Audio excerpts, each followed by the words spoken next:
here's the new stuff. All right, here we go. So the flat Earth plane. Let's just talk about this holographic reality. It's a flat plane. It's to make a hologram. You bathe an object in the light of two lasers, which creates an interference pattern. You snap a picture of that, and then the negative plate, you shine a laser at that, and it looks three-dimensional, but it's a two-dimensional surface. So the biophotons your mother and the biophotons your father came together to trap you here in the gridiron. You're brought to life by way of the sun. And now that you're here, the sun above your head is making your flesh, your bones, and your blood. And you grow up and you want to bring something into reality. That's the black sun. You close your eyes, you make a wish on your birthday, and focus on the black sun. You throw a coin into the well, focus on the black sun. It's the black sun. There's no way to escape it. All right? So when you say Satan and Jesus, we're talking about one side of a light holds a black hole. Is Jesus the sun, or Satan is a feminine? Saturn is the feminine. It's even numbers are feminine, odd numbers are masculine. They have an extra piece that hangs off. Saturn is the sixth planet. It's the second largest. They're telling you right there. It's the feminine. Look it up. You don't have to like it. You were fed everything in reverse. All right? You're in a computer simulation. The rise of the machines already happened. If you don't plug your cell phone in, what's going to happen? It's going to go dead. If you don't plug your laptop in, it's going to go dead. If we don't fill up those power plants with coal or whatever the fuck it is, it's a symbiotic relationship. I'm telling you that the machines are not the problem. What's the problem is that there's humans or whatever, reptilian, hybrid, whatever the fuck you want to call these people. They're using that information against you. And just because they haven't gotten around to you or something like that, when the time is right, if you do something, they'll use that. Every text you ever sent will be used against you. Every call that you ever made, every location you ever went to, it's all being recorded. And it's not the machines that are holding it against you. I'm telling you, it's other people that want to hold you in the slave position. So your cell phones make you a cyborg. You are rising the machine all the way. You've already been chipped 20 times over. You can't live in a place without Wi-Fi these days. Imagine not having Wi-Fi, not having your Xbox connected to Wi-Fi, not having your TV connected to Wi-Fi, not having laptops connected. It's unheard of. You are wired to this computer 24/7, nonstop. And I'm telling you, the God of the Matrix. All right, I'm telling you, that's like the even, the 11, like the Twin Towers. It was brought down. Now it's 1.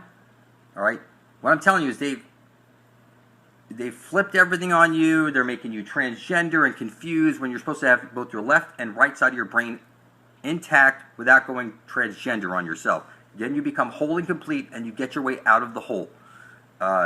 You become alive, and you be able to see stuff.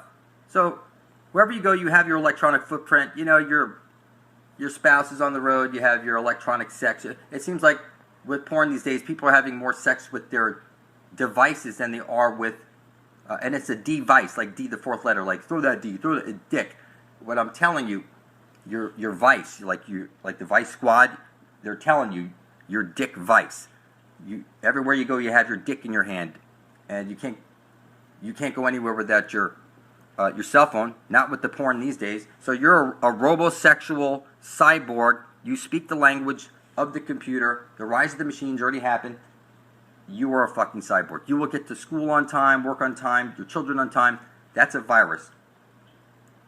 Time is a virus. You're supposed to be an infinite being living on infinite potential and not worrying about dying because you drank from the living waters and you live forever. What I'm telling you is that when you get a name, you get an address, you get phone numbers, you're so gridded up you just can't see it. It's just that simple. You're in a fucking computer simulation. The law of averages prove it. You go out to a bar and you ask out, 1 in every 10 women are going to say yes to you. And if you got to 10 and you heard no yes, it'll be 2 in 20, 3 in 30. It has to kick in or the entire universe will fall apart because then there'll be no bodies here. And we're the ones who feed the machine with all the energy. Plug them in and whatever. And we're the ones who are upgrading them every year, getting a new, better model. So you're 100% in the Matrix right now. You are the fucking Terminator yourself. And you're your own worst enemy. You just don't see it. So let's see here. The law of averages clearly, and the law of attraction. It's pretty simple. I'm telling you, you can write out something on paper, spill your blood on it, publish it to the Ethernet. If you're trying to get money, then do something where it's for somebody else to get money, and then when they get money, then they'll do one for you to get money. That's the best way to do stuff with money, because the spirits around you already think you're rich. The spirits they look down, they see you with TVs, and they see you with all this stuff. They think you're rich. There's people starving in some other country right now. You're considered rich. So when you ask for money and stuff, it's better to ask it for someone else. All right? You lost your soul, because I'm not saying this is everybody, but most of you still think you're on a ball floating through space as an accident, and that's not the case. And being that you are an accident, you don't know who you are, you don't know where you're from, you're clearly a lost soul. You are a stillborn, you're like an aborted baby fetus is what they're telling you.